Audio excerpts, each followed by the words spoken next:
We are the founders of Club Cyberia. We're a collective of inventors, artists, teachers, geeks, and creators that like to work on technical and creative projects. We are makers. We come together to share ideas and create things with our own hands. If you don't own your own tools, or if you just need a space to build your project, we can help. You join Club Cyberia like you would join a gym. Our members are our owners. Here you have access to tools and equipment you wouldn't have at home. You get to work with others, take classes, and sharpen skills. A maker is somebody who's not content to just go buy things off the shelf. They want to buy something and take it home and put their own twist on it, or they want to build things from scratch, things that nobody's ever seen before, or new ideas and inventions that come from their heads. My husband and I worked together to build kinetic art, and Gear Lab was one of our first examples of this. It's this interactive table. It's very simple, just wooden gears and 1/4-inch bolts. And we take a couple of 5-gallon buckets of gears and a table with some handles attached to all kinds of events, art openings, maker fairs, schools. For me, there's a lot of inspiration all around me. My kids inspire me because I want them to think creatively. And my husband and I do a lot of work together, and so we bounce ideas off of each other. But even better, being in a community can often inspire you. So there are a lot of people at home being makers and building things, but when you bring makers together, it generates a whole new level of new ideas. You bring together hardware and software, fabric and wood, all kinds of interesting new combinations of ideas. You don't have to be a genius to come to Club Cyberia. I've learned all kinds of skills here that I didn't have before, and there's lots of simple things that we can teach you here. I'm going to tell you about my hobby, which is soft circuitry. Maybe incorporating technology into craft work doesn't seem natural, but it's really easy to do, and it can take your crafts to the next level. Here I have a simple circuit I made on a piece of fabric, incorporating LEDs and a battery and a switch. If you know how to thread a needle, we can teach you how to make a simple circuit. This thread is lined with silver, and I've created this simple circuit here with LEDs. So instead of sewing on buttons, we're sewing LEDs into fabric. I'd like to tell you about my artwork and my relationship with Club Cyberia. I am a fiber artist professionally. I'm a felter. I create all these textiles by hand.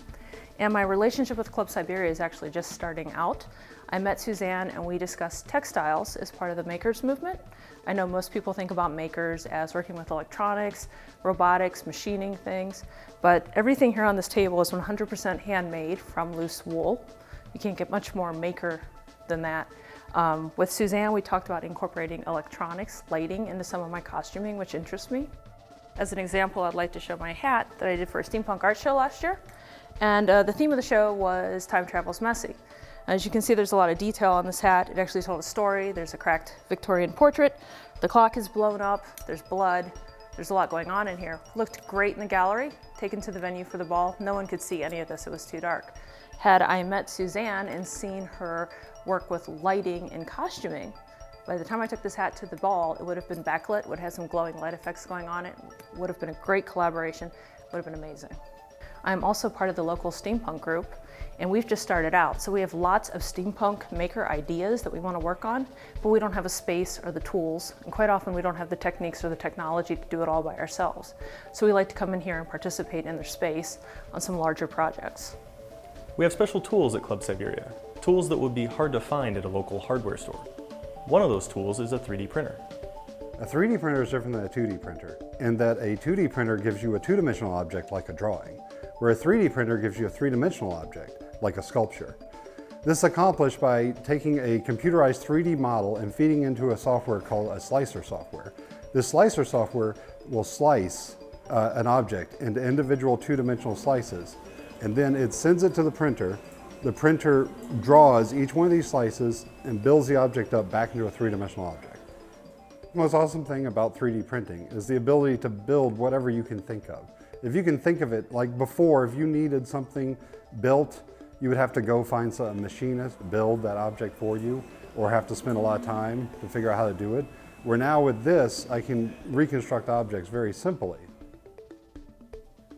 We also have in our shop a computer numeric controlled milling machine, or CNC machine. The difference between the 3D printer that you just saw and the CNC machine is that the 3D printer takes an empty space and adds bits of material until you have a part that you want. A CNC machine instead takes an area that's filled with a material and removes that until you have the part remaining. One of the advantages of using the CNC machine is that it makes simple, repetitive, cuts because of its computer control. You can use the system to repeat the same pattern over and over again, such as this panel from a cabinet. You can change this panel's dimensions, size, aspect ratio, or even the depth of each cut, but it will still be based on the same pattern. Information sharing and empowering people with the knowledge to create is a big part of Club Cyberia's mission. This is Austin. Austin's a part of our new US First Robotics program. And before starting this team, he taught a series of workshops to his fellow scouts about robotics. So Austin, can you tell us a little bit about your process for creating a robot? Sure. Well, the first thing you want to do when creating a robot is you always want to identify the problem that you're trying to solve. And once you've identified the problem, you move on to brainstorming and sketches. And from these ideas, you'll create a blueprint of how you want to solve that problem. And from this blueprint, you'll move on to the prototyping phase, where you'll create different variations of your blueprint, and you'll refine and test each idea to find out which one works best for your solution without exploding in your face. And once you find out which one will work best for solving your problem, you'll refine it and add it to a finished product. And if that finished product satisfies your needs completely, then you find a new problem, and the cycle continues. This kinetic sculpture takes its inspiration from our childhood. It's a life-size Rock'em Sock'em robots. Our goal is to have an interactive game with 2 players.